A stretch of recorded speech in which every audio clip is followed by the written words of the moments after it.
नमस्कार। मैं हूं अंजू पंकज। बहुत बहुत स्वागत है आप सबका। दिल्ली के पूर्व सीएम अरविंद केजरीवाल आजकल दिल्ली के हर एक इलाके में पदयात्रा कर रहे हैं। लोगों को अपने अपने बिजली और पानी के बढ़े हुए बिल फाड़ने की सलाह दे रहे हैं। सीधे सीधे उनके साथ डायरेक्ट बार्गेनिंग कर रहे हैं कि अगर आप मेरी पार्टी को चुनाव जिताएंगे, मुझे फिर से सीएम बनाएंगे, मुझे दोबारा से शीश महल में पहुंचा देंगे, तो आपके बिजली और पानी के बढ़े हुए बिलों को माफ कर दिया जाएगा। और साथ साथ उनकी पार्टी के अंदर भी घमासान मचा हुआ है। खबरें ये आ रही हैं कि पार्टी के बहुत से विधायक, बहुत से नेता, बहुत से पार्षद और कार्यकर्ता अरविंद केजरीवाल से नाराज हैं। नाराजगी उनको इस बात को लेकर भी है कि उन्हें तो पता ही नहीं था कि शीश महल के अंदर क्या क्या सेवाएं हैं, किस तरह से जनता का पैसा पानी की तरह बहाया गया उस शीश महल के लिए। क्योंकि अरविंद केजरीवाल के शीश महल में तो चुनिंदा लोग ही जा पाते थे, आम आदमी पार्टी के तो कार्यकर्ता तक वहां नहीं जा सकते थे। और यही वजह है कि अरविंद केजरीवाल अपनी हर एक रैली में आजकल ये बात बोलते हैं कि पार्टी के जितने भी नेता नाराज हैं, वो अपनी नाराजगी फरवरी 2025 के बाद जाहिर करें। उससे पहले वो मिलजुल कर विधानसभा चुनाव लड़ें ताकि पार्टी की जीत सुनिश्चित हो सके। और ये जो बातें अरविंद केजरीवाल कह रहे हैं, उसकी सबसे बड़ी वजह यह है कि अंदर खाने वो डरे हुए हैं। और पार्टी के अंदर से खबरें तो ये भी आ रही हैं कि 34-35 ऐसे सिटिंग विधायक हैं जो आम आदमी पार्टी छोड़ना चाहते हैं, जो किसी भी वक्त पार्टी छोड़कर पाला बदलकर किसी और पार्टी को ज्वाइन कर सकते हैं। और इस बीच अरविंद केजरीवाल ने मंगलवार को एक और खबर दी। पहले ये ट्वीट देखिए। उन्होंने दावा किया कि भारत में पहली बार दिल्ली के सरकारी स्कूलों के छात्रों को फ्रेंच सीखने के लिए पेरिस भेजा गया है। दिल्ली की शिक्षा क्रांति ने फिर रचा इतिहास। 30 छात्रों को पेरिस भेजा गया है फ्रेंच सीखने के लिए। आगे अरविंद केजरीवाल ने सोशल मीडिया साइट एक्स पर पोस्ट करके लिखा कि दिल्ली सरकार के स्कूलों के 30 बच्चे फ्रेंच भाषा का एडवांस कोर्स करने के लिए आज पेरिस में हैं। 4 नवंबर को पेरिस चले गए थे। आगे वो लिखते हैं, कभी किसी ने सोचा भी नहीं था कि सरकारी स्कूल में पढ़ने वाला गरीब परिवार का बच्चा भी विदेश जाकर पढ़ाई करेगा। ये किसी सपने से कम नहीं है। आगे उन्होंने जानकारी दी कि दिल्ली सरकार ने सरकारी स्कूलों में 9वीं से 12वीं में पढ़ने वाले 30 बच्चों को फ्रेंच भाषा की पढ़ाई के लिए पेरिस भेजा है। पढ़ने के लिए पेरिस गए ये बच्चे 4 से 15 नवंबर तक अलायंस फ्रांसिस डे पेरिस में A2 फ्रेंच का अध्ययन करेंगे। इस प्रोग्राम के तहत इन छात्रों को फ्रेंच भाषा और फ्रांसीसी संस्कृति से परिचित करवाया जाएगा। इन छात्रों को वहां के परिवारों के साथ रहने का अनुभव मिलेगा। आगे की जानकारी भी दिल्ली सरकार की तरफ से दी गई है कि एक एक्सचेंज प्रोग्राम के तहत इनको पेरिस भेजा गया है। वहां पर ये वहां के जो स्थानीय बच्चे होंगे उनके घरों में रहेंगे, वहां की संस्कृति को भी जानेंगे। लेकिन सवाल तो ये उठता है कि इन बच्चों के टिकट का खर्चा तो आम आदमी पार्टी सरकार दे रही होगी, और इनके साथ जो गार्जियन के तौर पर लोग गए होंगे, जो टीचर्स गए होंगे, शिक्षा विभाग के अधिकारी गए होंगे, उनका खर्चा भी तो दे रही होगी आतिशी मार लेना सरकार। तो पैसा कहां से आ रहा होगा? वो पैसा भी तो दिल्ली के टैक्स पेयर का पैसा है जिसे इस तरह से इस्तेमाल किया जा रहा है। और सवाल ये उठता है कि 10 दिन में ये बच्चे कौन सा फ्रेंच का एडवांस कोर्स कर लेंगे? किसी भी दूसरे देश की भाषा को सीखने के लिए क्या 10 दिन के लिए वहां जाना पर्याप्त रहता है? और वो भी तब जब दिल्ली सरकार के जो स्कूल हैं उनमें टीचर्स की कमी है, वहां पर बुनियादी सुविधाएं नहीं है। अप्रैल महीने में दिल्ली हाई कोर्ट ने दिल्ली सरकार को इसीलिए फटकार लगाई थी क्योंकि नया सेशन शुरू हो गया था। लेकिन दिल्ली सरकार के सरकारी स्कूलों में, एमसीडी के सरकारी स्कूलों में बच्चों को ना तो पाठ्यक्रम की पुस्तकें मुहैया करवाई गई थी, ना स्टेशनरी दी गई थी, ना उनके खातों में पैसा डाला गया था ताकि वो अपनी यूनिफॉर्म खरीद सके। इसके लिए दिल्ली हाई कोर्ट ने कड़ी फटकार लगाई थी। और फिर उत्तर पूर्वी दिल्ली की कई स्कूलों की बदहाली की चर्चा भी दिल्ली हाई कोर्ट में हुई थी। टूटे हुए बेंच है, टूटे हुए डेस्क है, टीन की छत के नीचे बच्चे पढ़ने को मजबूर हैं। ये सारी जानकारी दिल्ली हाई कोर्ट में एडवोकेट अशोक अग्रवाल ने दी थी। और तो और यहां तक कहा था दिल्ली हाई कोर्ट के उस वक्त के एक्टिंग चीफ जस्टिस मनमोहन ने कि दिल्ली सरकार की गलत शिक्षा नीति के चलते ही तिहाड़ जेल में कैदियों की संख्या बढ़ रही है, समस्याएं बढ़ रही हैं। 10,000 की कैपेसिटी है तिहाड़ जेल की, लेकिन 23,000 कैदी वहां पर इस वक्त रखे गए हैं। और ये सिर्फ इसलिए हो रहा है कि जो दिल्ली सरकार की शिक्षा नीति है उसमें खामियां हैं, बच्चों के भविष्य का ध्यान नहीं रखा जा रहा है। और पिछले करीब 7-8 साल में 1 लाख से ज्यादा बच्चों ने स्कूल छोड़ा है। ये सारे मुद्दे दिल्ली हाई कोर्ट में डिस्कस किए गए थे और इसके चलते कड़ी फटकार लगी थी दिल्ली सरकार को। तो ऐसे में जिस राज्य में, जिस दिल्ली में स्कूलों की इतनी बदहाली हो, बच्चों को समय पर पाठ्यक्रम की पुस्तकें नहीं मिल पा रही हो, स्टेशनरी ना मिल पा रही हो, यूनिफॉर्म के पैसे ना मिल पा रहे हो, बच्चे टीन की छतों के नीचे पढ़ने को मजबूर हो, उस राज्य में 30 बच्चों को पेरिस में फ्रेंच का एडवांस कोर्स करने के लिए भेजने के बाद कैसे कोई अपनी पीठ थपथपा सकता है? केजरीवाल जो अपनी सरकार की एक बहुत बड़ी उपलब्धि लोगों के सामने रख रहे थे मंगलवार को कि देखिए हमने तो कमाल कर दिया, दिल्ली की शिक्षा क्रांति ने फिर इतिहास रच दिया। सिर्फ 30 बच्चों को पेरिस भेजकर अरविंद केजरीवाल अपनी सरकार की पीठ थपथपा रहे हैं। उनको तो शर्म आनी चाहिए थी कि 30 बच्चों को एडवांस कोर्स करने के लिए वो पेरिस भेज रहे हैं। बाकी बच्चों का क्या हुआ? क्या दिल्ली सरकार के सरकारी स्कूलों में सिर्फ 30 बच्चे ही फ्रेंच पढ़ते हैं? बाकी बच्चों के साथ भेदभाव क्यों?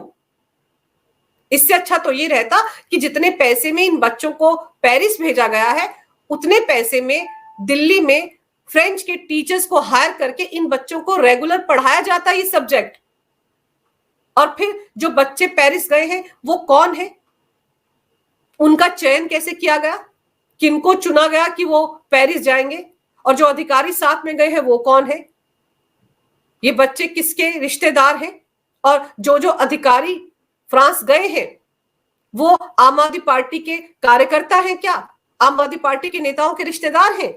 ये सवाल इसलिए उठा रही हूं क्योंकि अभी तक दिल्ली में जितनी भी भर्तियां हुई हैं, जितनी भी भर्तियां केजरीवाल सरकार ने की थी, उन सारी भर्तियों में यही धांधली हुई थी। चाहे वो 437 अधिकारी जिन्हें दिल्ली सरकार के अलग अलग विभागों में फिट किया गया था, ये कहा गया था कि वो तो ऑक्सफोर्ड से पढ़कर आए हैं, एक्सपर्ट हैं, एडवाइजर हैं, फेलोशिप दी गई उनको, लाखों की तनख्वाह उनको दी गई, और जब उनको हटाया था एलजीवी के सक्सेना ने, तब पता चला था कि वो सारे के सारे आम आदमी पार्टी के विधायकों, मंत्रियों, नेताओं के रिश्तेदार थे। तो ऐसे में इन 30 बच्चों के साथ जो अधिकारी पेरिस गए हैं वो सब कौन है और कितना खर्चा हुआ है उनको पेरिस भेजने में, इसका पूरा का पूरा लेखा जोखा भी इस ट्वीट के साथ अरविंद केजरीवाल को सोशल मीडिया पर डालना चाहिए था। और फिर आपको याद होगा अरविंद केजरीवाल सरकार ने ही करीब 2 साल पहले फिनलैंड की जिवेस्कला यूनिवर्सिटी में दिल्ली सरकार के सरकारी स्कूलों के प्राइमरी इंचार्ज और टीचर एजुकेटर्स को 5 दिन के लिए ट्रेनिंग कैंप पर भेजा था फिनलैंड। और इस प्रस्ताव को मंजूरी लेने के वक्त भी काफी ड्रामा हुआ था क्योंकि दिल्ली के उपराज्यपाल वीके सक्सेना ने कुछ शर्तों के साथ इसकी मंजूरी दी थी। उपराज्यपाल ने प्रशिक्षण के लिए जाने वाले प्राथमिक शिक्षकों की संख्या 52 से बढ़ाकर 87 कर दी थी। इस तरह शिक्षा विभाग के सभी 29 प्रशासनिक जोन के प्राथमिक प्रभारियों का समान प्रतिनिधित्व सुनिश्चित किया था उन्होंने। और दिल्ली सरकार की ओर से अब तक 1000 से ज्यादा शिक्षकों को अलग अलग देशों में ट्रेनिंग के लिए भेजा जा चुका है। इनमें 420 शिक्षक कैम्ब्रिज गए थे, 600 शिक्षक सिंगापुर में भी ट्रेनिंग लेकर आ चुके हैं। लेकिन ये जितने भी शिक्षक हैं जो फिनलैंड गए, कैम्ब्रिज गए या सिंगापुर गए, इनसे क्या क्या सेवाएं ली गई वापस आने पर, इनकी ट्रेनिंग से फायदा क्या हुआ बच्चों को? क्या कभी इसका कोई लेखा जोखा आम आदमी पार्टी ने दिया? या ये सब के सब भी आम आदमी पार्टी के विधायकों, मंत्रियों और कार्यकर्ताओं के रिश्तेदार थे? यहां पर भी क्या अरविंद केजरीवाल ने अपनी पार्टी के कार्यकर्ताओं को ही रेवड़ियां बांटी? और ये भी पता चलना चाहिए कि कितना पैसा खर्च किया गया। जब इनको बाहर भेजा गया था तो इनके टिकटों पर रहने पर कितना पैसा खर्च हुआ? जो अधिकारी इनके साथ गए उन पर कितना खर्चा हुआ? क्योंकि ये सारा पैसा जो खर्च किया गया ये दिल्ली के टैक्स पेयर का पैसा है, जिसका बेजा इस्तेमाल, जिसका दुरुपयोग अरविंद केजरीवाल ने किया, उनकी पार्टी ने किया। 5 दिन में या 10 दिन में कोई भाषा भी नहीं सीखी जा सकती, कोई ट्रेनिंग भी नहीं ली जा सकती। और फिर दिल्ली सरकार के सरकारी स्कूलों में जो गेस्ट टीचर का मामला है उसको क्यों नहीं सुलझाया अरविंद केजरीवाल ने? 2015 में अरविंद केजरीवाल एंड पार्टी ने ही ये लॉलीपॉप दिया था इन गेस्ट टीचर्स को कि जैसे ही आम आदमी पार्टी की सरकार आएगी उन सबको रेगुलर कर दिया जाएगा, नियमित कर दिया जाएगा। लेकिन आज तक वो टीचर्स अधर में लटके हुए हैं। पिछले 8 साल से उनकी तनख्वाह तक नहीं बढ़ाई गई है, 1 रुपया उनके वेतन में नहीं बढ़ाया गया। और इन टीचर्स की जो नियुक्ति की गई थी उसमें भी धांधली हुई। 25,000 गेस्ट टीचर्स की नियुक्ति प्रक्रिया और उनको दिए जाने वाले वेतन में धांधली की जांच एंटी करप्शन ब्यूरो कर रहा है। खेल यहां पर भी केजरीवाल सरकार द्वारा अपने लोगों को गेस्ट टीचर के नाम पर नौकरियां बांटने का है। माना यह जाता है कि ज्यादातर गेस्ट टीचर काम पर जाते ही नहीं है, लेकिन उनकी हाजिरी लग जाती है और समय पर उनको वेतन भी मिल जाता है और लीव बेनिफिट भी मिल जाते हैं। तो ये गैर हाजिर रहने वाले गेस्ट टीचर हैं कौन? दरअसल ये सब के सब भी या तो आम आदमी पार्टी के नेताओं के रिश्तेदार हैं या आम आदमी पार्टी के कार्यकर्ता हैं। यहां समझने वाली बात यह है कि सितंबर 2022 में दिल्ली के एलजी के सक्सेना ने शिक्षा निदेशालय को इस पूरे मामले की जांच के आदेश दिए थे और 30 दिन में अपनी रिपोर्ट देने को कहा था। लेकिन अधिकारी इस रिपोर्ट को भी दबाकर बैठ गए और लगभग 6 महीने के बाद ये रिपोर्ट पिछले साल मार्च महीने में एलजी को सौंपी गई थी। और समझने वाली बात यह है कि उस वक्त दिल्ली के शिक्षा मंत्री, शिक्षा क्रांति के जनक, पूर्व डिप्टी सीएम मनीष सिसोदिया ही थे और आज की शिक्षा मंत्री और दिल्ली की मुख्यमंत्री आतिशी मारलेना उस वक्त शिक्षा विभाग में एडवाइजर थी। तो क्या ये रिपोर्ट इन दोनों के कहने पर शिक्षा निदेशालय के अधिकारियों ने देरी के साथ एलजी को सौंपी? क्योंकि जिस तरीके से वो जो 1300 करोड़ का घोटाला है, क्लासरूम घोटाला, उसकी रिपोर्ट भी सेंट्रल विजिलेंस कमीशन ने जब दिल्ली के विजिलेंस विभाग से मांगी थी तो करीब करीब 2.5 साल लग गए थे उस रिपोर्ट को सेंट्रल विजिलेंस कमीशन तक पहुंचने में। 2020 में सेंट्रल विजिलेंस कमीशन ने वो रिपोर्ट मांगी थी कि क्लासरूम घोटाला क्या है, कैसे पीडब्ल्यूडी विभाग ने और साथ ही साथ शिक्षा विभाग ने इसमें भूमिका निभाई, इसका पूरा ब्यौरा उन्होंने मांगा था दिल्ली सरकार के विजिलेंस विभाग से। लेकिन 2.5 साल लग गए थे उस रिपोर्ट को वहां तक पहुंचने में। तो बिल्कुल वैसे ही जब शिक्षा निदेशालय से एलजी ने ये रिपोर्ट 1 महीने के अंदर तलब की थी तो 6 महीने लग गए थे उस रिपोर्ट को एलजी तक पहुंचने में। और ये जो रिपोर्ट सौंपी गई थी इसमें कई चौंकाने वाले खुलासे हुए थे। इस रिपोर्ट में खुलासा ये हुआ कि दिल्ली के पश्चिमी जिले में गेस्ट टीचर्स को दिए जाने वाले वेतन में अनियमितताओं के 16 मामले सामने आए थे। ऐसे भी कुछ मामले थे जिनमें टीचर्स को नियुक्ति पत्र तक नहीं दिया गया था। दक्षिण जिले में भी 24 ऐसे मामले आए थे जहां गेस्ट टीचर्स को जॉब से जुड़ा कोई नियुक्ति पत्र नहीं दिया गया था।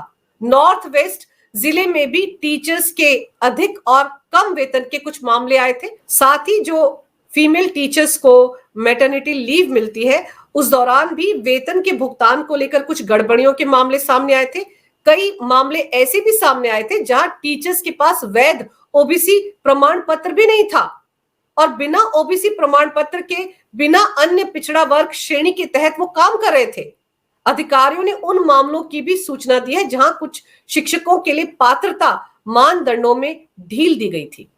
यानी कि जो गेस्ट टीचर भी आम आदमी पार्टी सरकार ने भर्ती किए थे उनकी भर्ती में भी हर स्तर पर गड़बड़ियां थी। यानी कि इन टीचर्स को, जो कि स्थायी नहीं है, जिन्हें कभी भी नौकरी से बाहर किया जा सकता है, जिनके वेतन में पिछले 8 साल से बढ़ोतरी नहीं हुई है, उन टीचर्स को नियुक्त करने के वक्त भी तमाम तरह की धांधली बरती गई, सारे नियम कायदों की धज्जियां उड़ाई गई।